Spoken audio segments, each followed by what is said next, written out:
শরীফুলের heating bowling দেখে পাগল হয়ে গেছে আইপিএল এর বিভিন্ন ফ্র্যাঞ্চাইজি টিম। বাংলাদেশি তরুণ এই বাঁহাতি পেসার দুর্দান্ত ফর্মে আছেন, যেখানে বিদেশি লিগে খেলেও প্রশংসা কামাচ্ছেন এই পেসার। কয়েকদিন আগেই লঙ্কান প্রিমিয়ার লিগে খেলেছেন এই বাঁহাতি পেসার, সেখানে দারুণ খেলেছেন এই বলার। তারপরেই কানাডার গ্লোবাল টি-20 লিগেও দারুণ ছাপ বসাচ্ছেন তিনি, যেখানে পাওয়ার প্লেতে কার্যকরী বলার প্রমাণিত হচ্ছেন শরীফুল। নতুন বলে তিনি অনেক সুইং করতে পারছেন, এর ফলে তার বলে ব্যর্থ হচ্ছেন বাগা বাগা ব্যাটসম্যানরা।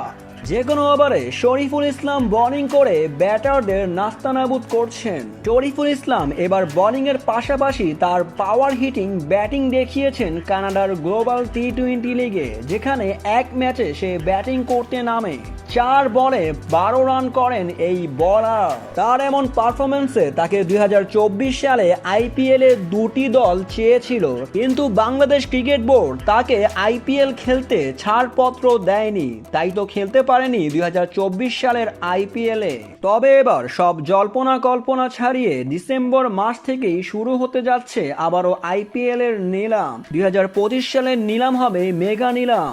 এই মেগা নিলামে শরীফুল ইসলামের নামও থাকবে। যদি এবার বাংলাদেশ ক্রিকেট বোর্ড শরীফুল ইসলামকে অনাপত্তি পত্র দেয়, তাহলে খেলতে পারবেন 2025 সালের আইপিএল এ। শরীফুল ইসলামের এমন ব্যাটিং বোলিং পারফরমেন্স দেখে আইপিএল এর বিভিন্ন দল তাকে নিতে চাইবে, তাকে নিয়ে লড়াই করবে নিলামের খাতায়। তাহলে কি আইপিএল এর নিলামে 2025 সালে দল পাবে শরীফুল ইসলাম?